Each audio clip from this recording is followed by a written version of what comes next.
ભારતના નહીં આખા વર્લ્ડના રોલ મોડેલ છે એવા શ્રી સ્વામી વિવેકાનંદ. સ્વામી વિવેકાનંદ એકવાર બ્રિટાનિકા એન્સાઇક્લોપીડિયા વાંચી રહ્યા હતા. ઓકે, પહેલું પેજ, બીજું, ત્રીજું, ચોથું એમ કરતા 350 પેજ એમણે ફેરવી નાખ્યા. એમની સામે એક અંગ્રેજ બેઠા હતા. અંગ્રેજ સ્વામીજીને પ્રશ્ન પૂછે છે કે સ્વામીજી, ખરેખર તમે આ પેજ વાંચી રહ્યા છો કે ખાલી ફેરવી રહ્યા છો? એટલે સ્વામીજી કહે છે મેં આમાંથી 350 પેજ વાંચ્યા છે, તો કોઈ પણ ક્વેશ્ચન પૂછી શકે છે. તો પાછળથી ક્વેશ્ચન પૂછે છે કે આ પેજ પર શું લખ્યું છે? સ્વામીજી એના સાચા જવાબ આપી દે છે. એને થાય છે લાવ વચ્ચેથી પૂછું, તો પણ સ્વામીજી એના સાચા જવાબ આપે છે.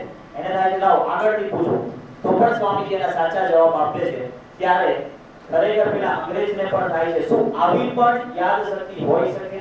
તો મિત્રો એનો જવાબ છે હા. એને કહેવાય છે ફોટોજેનિક મેમરી.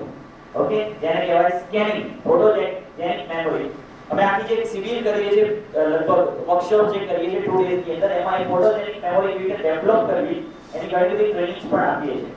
અહીંયા કેટલા જણ એવા બેઠા છે જે સ્વામી વિવેકાનંદના ભાઈબંધ છે? એકવાર વાંચ્યા પછી બીજી વાર વાંચવાની જરૂર નથી પડતી. કોઈ ખરા? બધા પાછળ જોશે કે ખબર આપણે તો છીએ જ નહીં. ઓકે, નો ડાઉટ કરોડોએ કદાચ એકાદ વ્યક્તિની એવી જોરદાર મેમરી હોય, પણ ટેન્શન લેવાની જરૂર નથી. ઓકે, બીજી જે મેમરી છે ધેટ ઇઝ મેકેનિકલ મેમરી, યાની કે યાંત્રિક યાદ શક્તિ. એટલે કે કોઈ પણ માહિતીને આપણે જ્યારે ટેકનિકથી યાદ રાખીએ છીએ એને કહેવાય છે મેકેનિકલ મેમરી. તો કદાચ આજે આપણી પાસે સમય હશે તો એકાદ ટેકનિક આપણે વધારે લઈશું. નાઉ આપણો બ્રેન કોઈ પણ ઇન્ફોર્મેશનને મેમોરાઇઝ કરે છે. એ કેવી રીતે મેમોરાઇઝ કરે છે એ આપણે સૌથી પહેલા જાણીએ. આપણું બ્રેન કોઈ પણ માહિતીને 3 સ્ટેપમાં મેમોરાઇઝ કરે છે. સિમ્પલ, જો મારે કાર ચલાવવી હોય તો મને ખબર હોવી જોઈએ કાર કેવી રીતે ચાલે. Yes or no? ઓકે, અચ્છા, આના પછી પેલું ક્વેશ્ચન પેપર છે ને પ્રમોદભાઈ, એ છેલ્લે આપવાનું છે બધા, બરાબર? આ પતે ને એટલે મેં જ્યાંથી શરૂઆત કરી ત્યાંથી અંત સુધી જે પણ અહીંયા અમે કમ્પ્લીટ કરીશું અને ક્વેશ્ચન પેપર તમને આપવામાં આવશે, જેના કારણે સાહેબને ખબર પડે. સાહેબ કે આ તમે લોકો તો બહુ પાકા મારો છો કે અમે વિદ્યાર્થીઓને સારી ટ્રેનિંગ આપીએ છીએ, તો અમને તો ખબર પડવી જોઈએ કે એ લોકોને ખબર પડી કે નહીં, બરાબર? તો એની પછી છેલ્લે પેપર આપીશું એટલે બધા ધ્યાનથી એને સાંભળજો. ક્લિયર? ઓકે, તો આપણે વાત કરતા હતા કે આપણો બ્રેન કોઈ પણ માહિતીને કેવી રીતે મેમોરાઇઝ કરે છે. 3 સ્ટેપમાં માહિતીને મેમોરાઇઝ કરે છે. Step number 1 is registration, 2 is storage અને 3 ઇઝ recall. આ 3 સ્ટેપને આપણે પ્રોપર સમજવાની કોશિશ કરીએ. ફર્સ્ટ સ્ટેપ છે રજિસ્ટ્રેશન. શાંતિથી સાંભળી લેજો, જરૂર નથી બધું જ લખવું. જે યોગ્ય લાગે લખશો તો વાંધો નથી. દાખલા તરીકે આટલી મોટી એક સ્કૂલ બનાવેલી છે. સ્કૂલની ઉપર, છતની ઉપર એક પાણીની ટાંકી છે અને પાણીની ટાંકી માંથી આખી સ્કૂલમાં બધે કનેક્શન આપેલા છે. હવે દાખલા તરીકે અહીંયા એક નળ હોય, અહીંયા નળ હોય અને હું ચાલુ કરું, પણ જો ટાંકીમાં પાણી ના હોય તો પાણી આવે ખરું? કેમ ના આવે? કોમન છે, પાણી નથી. વાત સાચી ખોટી? પરીક્ષામાં આપણી પરિસ્થિતિ કઈક આવી થાય. આપણે નળ તો ચાલુ કરીને બેસી જઈએ છીએ, પણ પહેલા ટાંકી પાણી તો હોવું જોઈએ. યસ ઓર નો? તો પહેલું કામ છે ટાંકીમાં પાણી ભરવું. બીજું કામ, હું આવતો તો મને ચીકુભાઈએ સમજાવ્યું, એક પાણીની ટાંકી આવે ત્યાંથી લેફ્ટ ટર્ન લેજો, પછી એક પાણીની ટાંકી આવે ત્યાંથી રાઈટ ટર્ન લેજો. ઓકે, બીજું કામ છે હવે પાણીની ટાંકી જે છે એમાં મેં પાણી ભર્યું, પણ ટાંકી કાણી છે, લીકેજ છે, તો પાણી ટકે? ઓકે, તો બીજું કામ છે પાણીનું શું કરવું? સ્ટોરેજ. અને ત્રીજું કામ છે જ્યારે એ પાણીની જરૂર હોય ત્યારે એ પાણીનો મારે શું કરવો? ઉપયોગ કરવો. ઓકે, તો આ 3 વસ્તુને આપણે પ્રોપર સમજવાની કોશિશ કરીએ છીએ. First is registration. આપણું બ્રેન કોઈ પણ માહિતીને 5 સેન્સીસ યાની કે ઇન્દ્રિયો દ્વારા મેમોરાઇઝ કરે છે. એક કરતા વધારે ઇન્દ્રિયનો ઉપયોગ કરી અને જો કોઈ પણ માહિતીને યાદ રાખવાની આપણે જ્યારે કોશિશ કરીએ છીએ તો એ લોંગ ટર્મ મેમરીમાં જાય છે. મેમરી 3 પ્રકારની હોય છે. એક છે શોર્ટ ટર્મ મેમરી, બીજી છે મીડિયમ ટર્મ મેમરી અને ત્રીજી છે લોંગ ટર્મ મેમરી.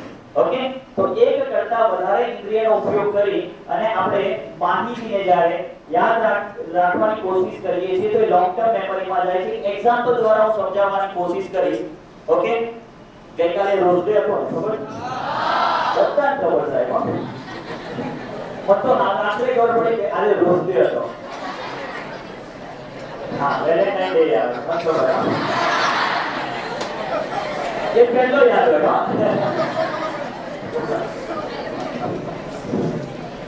હમણાં એક યુકેમાં સર્વે થયો છે. આજની સ્ટુડન્ટ જનરેશન છે ને એ અત્યાર સુધીની જનરેશનમાં સૌથી ઇન્ટેલિજન્ટ જનરેશન. ખરેખર અત્યાર સુધીની સ્ટુડન્ટ જનરેશનમાં સૌથી ઇન્ટેલિજન્ટ જનરેશન અત્યારની છે. તમારા પપ્પાને મોબાઈલના બધા ફંક્શન નહીં આવડતા હોય.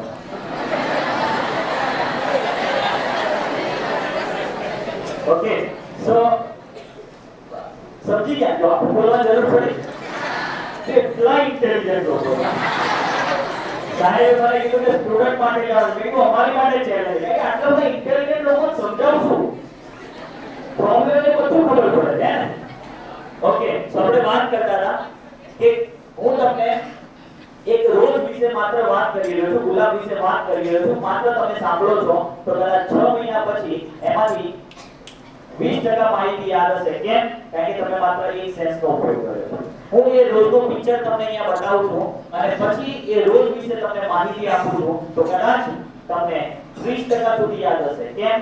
કારણ કે તમે બે સેન્સનો ઉપયોગ કર્યો. પહેલી સેન્સ આંખ અને બીજી કાન ને. ઓકે, પછી હું સરસ મજાનું રોજ તમને હાથમાં આપું છું અને પછી એ રોજ વિશે વાત કરું છું તો કદાચ 50% યાદ હશે કારણ કે ટચ.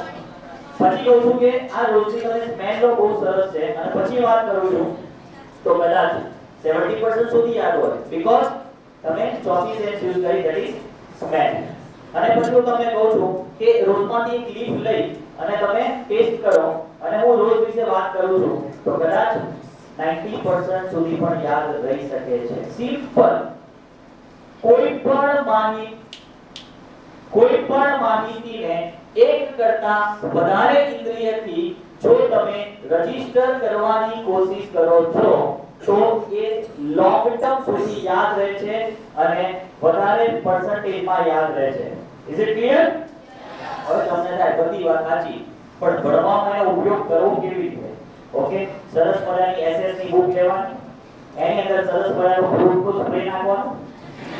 ઓકે, પછી સ્મેલ લેવાની, એમાંથી એક પેજ ફાડવાનું અને ખાઈ જવાનું.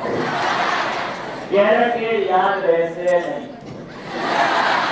આમાં અકળા કરવા પણ જ્યારે ખરેખર ભણવાની માહિતી યાદ રાખવી હોય તો સેન્સીસનો વધારે ઉપયોગ કેવી રીતે કરવો? પ્રોબ્લેમ એક જ હોય છે જ્યારે સ્કૂલમાં કે ટ્યુશનમાં સાહેબ ભણાવતા હોય ત્યારે એમને ધ્યાનથી સાંભળવા અને સમજવા આ પહેલું સ્ટેપ છે. આપણા બ્રેનનું કંઈક એ રીતે બનેલું છે કે કોઈ આપણને સમજાવવાની કોશિશ કરે તો બહુ જ સારી રીતે સમજીએ છીએ. યસ ઓર નો? મિત્ર, તમારી પાસે 7 સબ્જેક્ટ હોય કે 8 વોટેવર એ બધાની ટેક્સ્ટબુક તો છે ને, છતાંય સ્કૂલમાં આવીએ છીએ અને છતાંય પાછું બાકી હોય તો ટ્યુશને રાખીએ છીએ.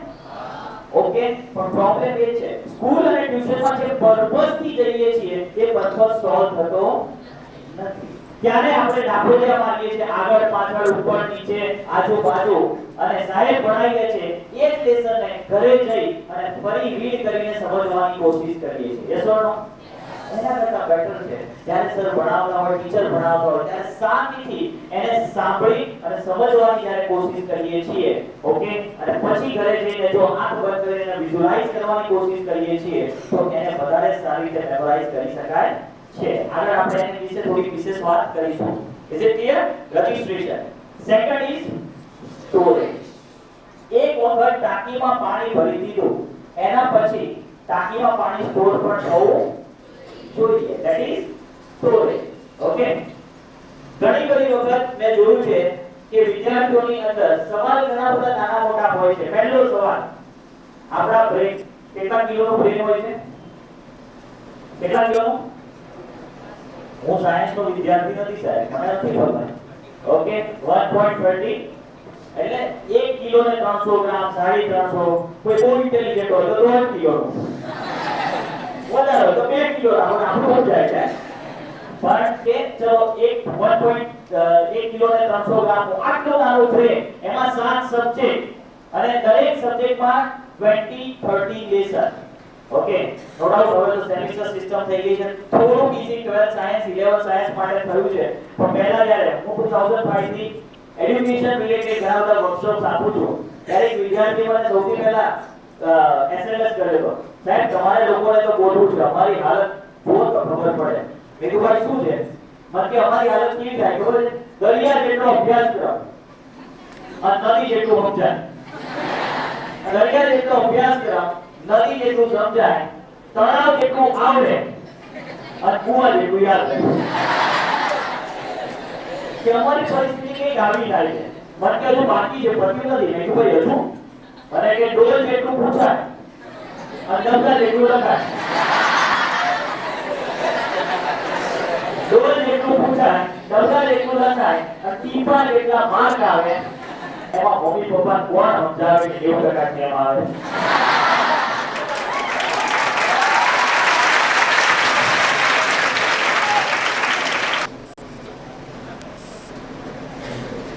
ઓકે, સો ઘણીવાર આવી પરિસ્થિતિ થાય છે. સો નો મમ્મી પપ્પા બહુ બોલ કરતા હોય. ઘણીવાર એવું થાય કે તમે જુઓ મારે કેટલું ટફ આવે છે, એકવાર જુઓ તો તને ખબર પડે. તમને લોકો તમારે તો કે કેવું ભણવા બેસ ભણવા છે. તો મિત્રો ત્યાં મોના સાહેબને વાત કરી, હમણાં યુકે માં જે સંશોધન થયા એ સંશોધન બધું બ્રેન રિલેટેડ ઇન્ડિયામાં બહુ એટલા બધા સંશોધન ચાલુ થયા નથી. થયા છે એવું નથી થયા. પુનાની અંદર એક યુનિવર્સિટી સ્ટાર્ટ કરી છે જેની અંદર બ્રેન અને માઇન્ડ બોથ આર ડિફરન્ટ. એની પર ઘણા બધા સંશોધન બી ચાલુ થયા છે. તો એ સંશોધન મુજબ આપણા બ્રેન પાસે એટલી તાકાત છે કે 100 પેજની 100 બુક પણ આપણે યાદ રાખી શકીએ એમ છીએ. કેટલી? એ યાદ છે કેમ? because exactly we don't know what is the capacity of our brain. આપણને જ નથી ખબર કે આપણા બ્રેનની કેપેસિટી કેટલી છે. ઓકે, સો જો કદાચ આપણને ખબર પડી જાય, હું જોઉં છું કેટલા જીબી નું બ્રેન છે લખેલું હોય છે. તમે જો મેં જ્યારે લેપટોપ લીધો ને ત્યારે યુઝર મેન્યુઅલ આવ્યું, how to use this laptop.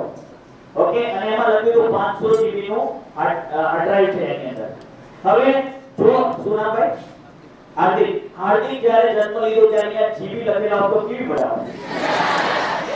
કોઈ પણ વ્યક્તિ ભગવાન જોડે અમારે ઘણીવાર વાત થાય, અમને થાય ભગવાનને મેં કીધું છે એકવાર કે તમે એટલો પાવરફુલ મનુષ્ય બનાવ્યો, એમાં પાવરફુલ બ્રેન આપ્યું, પણ ત્યાં યુઝર મેન્યુઅલ લગાવવાનું ભૂલી ગયા અને જીબી લખવાનું ભૂલી ગયા. તો ભગવાન કે મેં એટલા માટે નથી લખ્યા કે જીબી લખો ને એટલે લિમિટેશન આવી જાય કે 500 જીબી કે 1000 જીબી. મેં એટલા માટે નથી લખ્યા કારણ કે મનુષ્યનું બ્રેન અનલિમિટેડ જીબી વાળું છે. એ ધારે એટલો એને યુઝ કરી શકે છે અને ધારે એટલો યુઝ કરીને જીવનમાં જે ક્ષેત્રમાં આગળ વધવું છે એ ક્ષેત્રમાં આગળ વધી શકે છે. પણ પ્રોબ્લેમ એ છે આપણે લિમિટેડ યુઝ કરીએ છીએ અને જેના કારણે કદાચ આપણે મેમોરાઇઝ કરી શકતા નથી. તમે જો મસલ્સ એને જેટલા સ્ટ્રેચ કરીએ ને એટલી બોડી સરસ મજાની બને છે. સ્ટ્રેચ એવી જ રીતે બ્રેનનો પણ જેટલો સ્ટ્રેચ કરીએ છીએ આપણે એટલો બહુ સારો વિકાસ આપણે એને કરી શકીએ છીએ. ઓકે, સો સેકન્ડ ઇઝ તમારા બ્રેન પાસે અનલિમિટેડ સ્ટોરેજ કેપેસિટી છે. કદાચ આપણે એમાંથી લિમિટેડ સ્ટોરેજ કરીએ છીએ. 500 જીબી નો કદાચ મારું લેપટોપ છે, એમાં હું 15 જીબી 25 જીબી નો ડેટા નાખું, ઇવન ચલો 50 જીબી નો ડેટા નાખું તો 450 જીબી શું થાય? ખાલી પડી રહે. યસ ઓર નો? એનો મતલબ એવો છે કે એમાં 50 જીબી છે, એમાં 500 જીબી છે. સેમ આપણા બ્રેન પાસે પણ અનલિમિટેડ કેપેસિટી છે, એમાંથી લિમિટેડ જીબી આપણે યુઝ કરીએ છીએ. અને last step is recall. Recall means recall generally આપણે ક્યારે કરીએ છીએ? વેરી ગુડ, એક્ઝામ ના ટાઈમે. ઓકે, અને પરીક્ષામાં તો મારી તો હાલત બહુ ખરાબ થતી હતી. ડિસેમ્બરમાં જ્યારે એક્ઝામ હોય, ચીલ ઠંડી હોય, પેપર હાથમાં આવે તો આવું જ પડતું. અને પેપર હાથમાં આવે, ક્વેશ્ચન વાંચીએ અને જવાબ ભૂલાઈ જાય. નથી કહેતા કે હર ફૂલ ગુલાબ નહીં હોતા, हर सितारा आफताब नहीं होता, हर फूल गुलाब नहीं होता, हर सितारा आफताब नहीं होता. ऐसे क्वेश्चन ही क्यों करते हो जिसका कोई जवाब नहीं होता?